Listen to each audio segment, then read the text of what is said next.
विरोधकांकडून साम दाम दंडभेदचा वापर काँग्रेस नेते आमदार अमित देशमुखांचा आरोप बिनविरोध त्याचं कौतुक करण्याची गरज नाही बिनविरोध निवडणुकीवरून अमित देशमुखांचं वक्तव्य.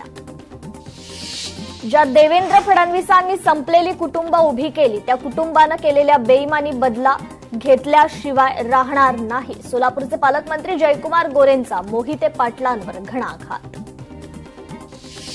मंत्री गिरीश महाजन यांचा आज नाशिक दौरा.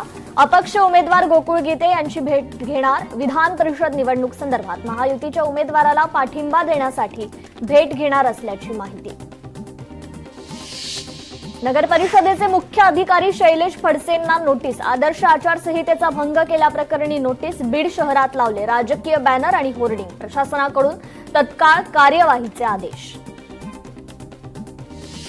मनपाच्या नालेसफाईच्या दाव्याचा मनसेकडून रियालिटी चेक. मुंबईत अजूनही नालेसफाई झाली नाही. मनसे नगरसेवक यशवंत किल्लेदारांचं वक्तव्य. अकोला शहरात मान्सूनपूर्व नालेसफाईची कामं मंदावली. महापौरांच्या प्रभागातच नालेसफाई झाली नाही. अकोल्यातून लोकशाही मराठीचा रियालिटी चेक. छगन भुजबळांना राज्यसभेची उमेदवारी मिळण्याची शक्यता. राष्ट्रवादीच्या नेत्यांनी घेतली फडणवीसांची भेट. राज्यसभेच्या जागेसाठी भुजबळांच्या नावाची घोषणा होणार का पाहणं महत्त्वाचं. अंबादास दानवेंकडून वडेट्टीवारांच्या वक्तव्याला दुजोरा. वडेट्टीवार काहीही चुकीचं बोलले नाहीत. सत्ताधारी पक्षांनी बाजार मांडलाय अंबादास दानवेंचं वक्तव्य. दिल्लीत कॉक्रोच जनता पार्टीचं आंदोलन. ऋचा चड्ढाचा सीजेपीच्या आंदोलनाला पाठिंबा. बॉलिवूड अभिनेत्री ऋचा चड्ढाने सोशल मीडिया हँडलवरून पोस्ट शेअर करत कॉक्रोच जनता पार्टीला दर्शवला पाठिंबा. कॉक्रोचना कमी लेखू नका. नीटच्या पीडित तरुण तरुणींचा आक्रोश सरकारला ऐकावाच लागेल. उद्धव ठाकरेंचं वक्तव्य. तामिळनाडूत राजकीय भूकंप. अण्णाद्रमुकचे 4 माजी मंत्री टीव्हीके मध्ये सामील. पक्षाला मोठं खिंडार. शरद पवार कोल्हापूर दौऱ्यावर. ज्येष्ठ इतिहास संशोधक डॉक्टर जयसिंगराव पवार यांच्या निवासस्थानी जाऊन त्यांच्या कुटुंबियांची घेतली सांत्वनपर भेट. भाजप निवडणूक होऊ देणार नाही. मी अखेरच्या श्वासापर्यंत काँग्रेसमध्ये राहणार. आमदार विकास ठाकरेंचं वक्तव्य. काँग्रेस आमदार अभिजित वंजारींची भाजपवर टीका. राहुल गांधींनी भविष्यवाणी केली आहे की मोदी यांना एका वर्षात पाय उतार व्हावं लागेल. कदाचित आपल्याला 2029 पर्यंतही वाट पाहावी लागणार नाही असं विधान अभिजित वंजारींनी केलं. शाळेच्या पहिल्याच दिवशी 1.40 लाख विद्यार्थ्यांना मोफत पाठ्यपुस्तकं. छत्रपती संभाजीनगर मनपाचं नियोजन पूर्णत्वाकडे. डॉक्टर बाबासाहेब आंबेडकर मराठवाडा विद्यापीठ निधीतून कंत्राटी शिक्षक भरतीला मंजुरी. कुलगुरू डॉक्टर विजय फुलारी यांच्या अध्यक्षतेखाली झालेल्या बैठकीत निर्णय. पर्यटन नगरीच्या विमानसेवेला ग्रहण. दिल्ली विमानसेवा जुलैपासून बंद. इंडिगोचा निर्णय. ही सेवा किमान 1 महिना बंद राहण्याची सूत्रांची माहिती. मराठी चित्रपट महामंडळ निवडणुकीसाठी आज मतदान. राज्यभरातील 3403 पात्र सभासद बजावणार मतदानाचा हक्क. तब्बल 9 वर्षांनंतर होणाऱ्या या निवडणुकीवर चित्रपट सृष्टीतील कलाकारांचं लक्ष.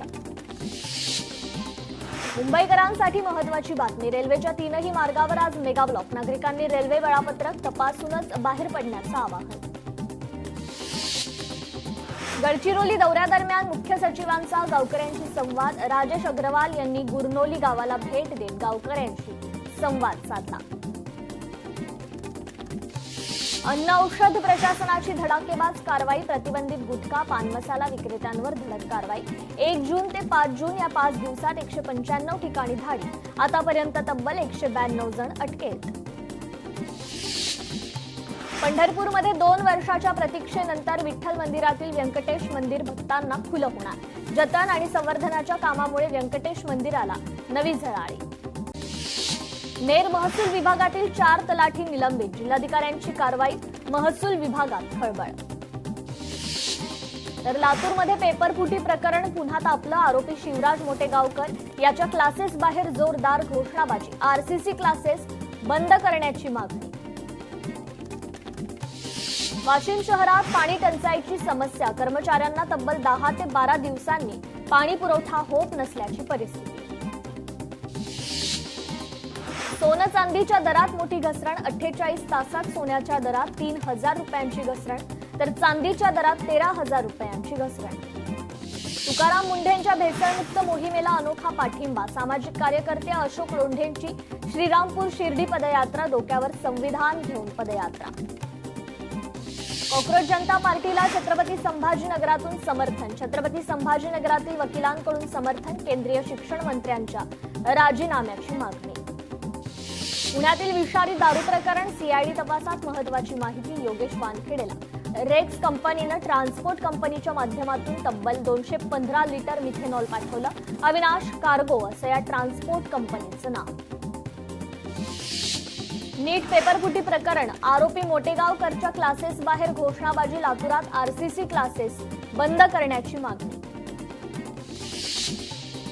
नीट पेपरफुटी प्रकरणाच्या निषेधार्थ काँग्रेसचं आंदोलन, भाईंदरच्या गोल्ड नेस्ट सर्कल इथे आंदोलन, केंद्रीय शिक्षण मंत्र्यांच्या राजीनाम्याची मागणी. छत्रपती संभाजीनगरच्या पैठणमध्ये जोरदार पाऊस, वादळी वाऱ्यामुळे शेकडो घरांवरील पत्रे उडाले, डाळिंब आणि केळीच्या बागांचं मोठं नुकसान. बीडच्या माजलगाव शहरात आणि माजलगाव परिसरात वरुण राजाची हजेरी, नागरिकांना दिलासा.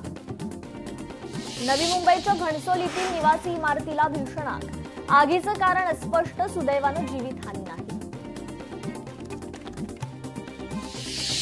कांदा उत्पादकांसाठी मोठा दिलासा, नाफेड आणि एनसीसीएफ कडून कांदा खरेदीचा निर्णय, थेट बाजार समित्यांमधून कांदा खरेदीचा निर्णय. सोमवारपासून बाजार समित्यांमध्ये खरेदी प्रक्रिया सुरू होणार.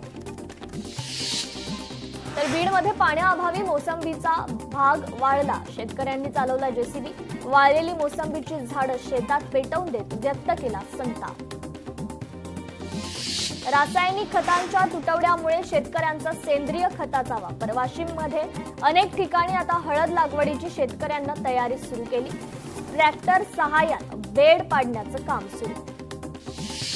सोयाबीन उत्पादक शेतकऱ्यांसाठी चिंताजनक बातमी, 5 दिवसात सोयाबीन दरात 700 रुपयांची घसरण, शेतकऱ्यांना आर्थिक फटका.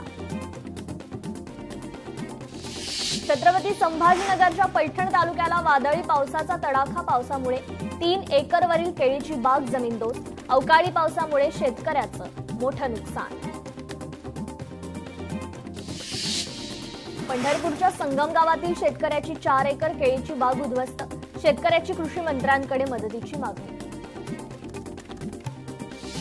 तर सोलापूरच्या बाबुळगाव संगम शिवारात वादळी वाऱ्यामुळे केळीच्या बागांचं मोठं नुकसान, आमदार राम सातपुते यांनी नुकसानग्रस्त भागाची पाहणी करत दिलं मदतीचं आश्वासन. जळगाव जिल्ह्यात वादळी वाऱ्यासह पावसाचा तडाखा, वादळी वाऱ्यामुळे नागपूर राष्ट्रीय महामार्गावरील नशिराबाद टोल नाक्याचे पत्रे उडून कोसळले, सुदैवानं कुणालाही दुखापत नाही. तर साताऱ्यात मुसळधार पावसाची हजेरी, पाण्याच्या प्रवाहात 4 चाकी अडकली, सुदैवानं कारमधील प्रवासी सुखरूप. इंदापुरात वादळाचा कहर, कृषी मंत्री दत्तात्रय भरणेंकडून नुकसानीची पाहणी, दत्तात्रय भरणेंनी शेतकऱ्यांना दिला धीर. सिंधुदुर्गात लवकरच मान्सूनचं आगमन होणार, सिंधुदुर्गच्या काही भागात मुसळधार पाऊस, दोडामार्ग नंतर कुडाळ, कणकवलीतही काही भागात पावसाची हजेरी. सांगलीत वादळी वाऱ्यासह पाऊस आणि गारपीट, कवठे महाकाळ तालुक्यात मुसळधार पाऊस, पावसामुळे अनेक रस्त्यांवर पाणी, वादळी वाऱ्यामुळे झाडांच्या फांद्या तुटून पडल्या. साताऱ्याच्या वाई तालुक्यात मुसळधार पाऊस, भुईंज जोशी विहीर परिसरात पावसाचा धुमाकूळ, वादळी वारं, विजांच्या कडकडाटासह पाऊस, महामार्गावरील वाहतूक ठप्प, जनजीवन विस्कळीत. तर साताऱ्यातील शिवथर परिसरात पावसाचा तडाखा, वादळी वाऱ्यासह मुसळधार पावसाची हजेरी, वाऱ्यामुळे विजेचा खांब कोसळला, संपूर्ण गावाचा वीज पुरवठा ठप्प. सिंधुदुर्गच्या दोडामार्ग नंतर कुडाळ, कणकवलीतील काही भागात पावसाची हजेरी, फोंडाघाट, उमरठ तसेच सह्याद्रीच्या पट्ट्यात पावसाची जोरदार हजेरी. बारामतीत वादळी पावसामुळे शेतकऱ्यांचं नुकसान, सुनेत्रा पवारांनी केली नुकसानग्रस्त भागाची पाहणी, तातडीनं पंचनामा करण्याच्या सूचना. इंदापुरात वादळाचा कहर, कृषी मंत्री दत्तात्रय भरणेंकडून नुकसानीची पाहणी, दत्तात्रय भरणेंनी शेतकऱ्यांना दिला धीर. वाशिमच्या मानोरा शहरात पावसाची हजेरी, अचानक आलेल्या पावसामुळे नागरिकांची तारांबळ, उकाड्यानं हैराण झालेल्या नागरिकांना दिलासा. तर वळवाच्या पावसानं मनमाड शहरासह ग्रामीण भागाला झोडपलं, येवला आणि चांदवडच्या काही भागात दमदार पाऊस. 2 वर्ष पोलिसांना गुंगारा देणारा कुख्यात बिल्डर सलमान डोलारे अखेर जाळ्या. फसवणुकीच्या 12 गुन्ह्यात फरार आरोपी सलमान डोलारे कल्याण क्राईम ब्रँचच्या ताब्यात. घाटकोपर पोलिसांची उत्कृष्ट कामगिरी. अवघ्या 2 तासात सोनसाखळी चोरांचा पाठलाग करत आवळल्या मुसक्या. वर्ध्याच्या कारंजात घरफोडीचा गुन्हा अवघ्या 2 तासात उघड. आरोपी जेरबंद. 80,000चा ऐवज हस्तगत. बीडमध्ये हुंड्यासाठी मारहाण करून विवाहितेला घरातून हाकललं. 3 लाखांसाठी उपाशी ठेवत केली जबर मारहाण. पोलिसांकडून अधिकचा तपास सुरू. वाशिममध्ये रिसोर्टमध्ये खरं तर धाडसी चोरी. 4 ते 5 तोळं सोन्यासह 2 लाखांची रोकड लंपास. पोलिसांकडून अधिकचा तपास सुरू. कल्याणच्या मोहने पाटील नगरमध्ये गोळीबार. विरोधकांचा व्हॉट्सअॅप स्टेटस ठेवल्याच्या रागातून गोळीबार. स्वतःवर गोळी झाडून रचला खोटा कट. अभिषेक पवारसह 3घांविरोधात गुन्हा दाखल. एकतर्फीच्या कालव्यात पोहण्यासाठी गेलेला 15 वर्षीय प्रज्वल वाहून गेला. पुण्याच्या महाळुंगे पडवळ येथील दुर्घटना. सिल्लोड तालुक्यात विद्युत तारा कोसळल्या. 60,000च्या 3 शेळ्यांचा मृत्यू. 2 तरुण बचावले. रत्नागिरीतील आरोग्य मंदिरात परिसराजवळ एसटी बस आणि रुग्णवाहिकेचा भीषण अपघात. सुदैवानं घटनेत कोणतीही जीवितहानी नाही. तर सिंधुदुर्गात शिवशाही बसच्या धडकेत कालेगावमधील युवक जखमी. चालकावर गुन्हा दाखल.